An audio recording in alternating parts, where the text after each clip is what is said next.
Now, one of the favorite features in Wizard magazine over the years were the casting calls, where the staff would, give their picks for who they thought should play certain comic book characters in a live action movie. In the case of Wizard issue 117, however, knowing was half the battle because it included a casting call for a G.I. Joe movie.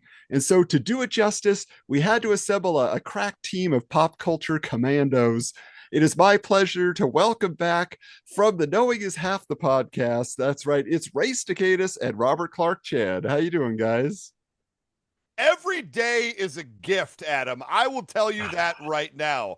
I am full of energy and excitement and ready to talk about the G.I. Joe casting, as our program just did a 3-parter on the live action G.I. Joe movie that would come out 8 years after this article dropped. Give you a chance to imagine a film that would be more accurate to the source material, whether that is the Larry Hama comic book series. When Ray was on last time, he was telling us it wasn't superheroes as much for him, it was G.I. Joe comics, so that was a big deal. Or, the Sunbow animated series, Deke era, or your own imaginations while, playing with the action figures.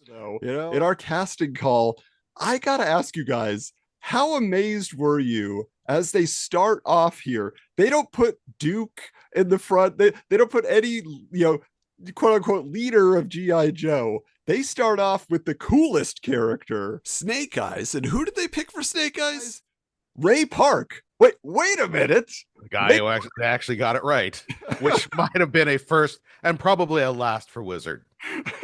It's like if you need somebody to play a CGI, like a scrubby little monster, you call Andy Serkis, right? If you need somebody to do the voice of your animated dog in the 1970s or 80s, you call Frank Welker. If you need somebody to be a physical combat actor who doesn't speak, you call Ray Park. These are just things we know about the world. It is not, this would have been the most obvious choice outside of Marcel Marceau.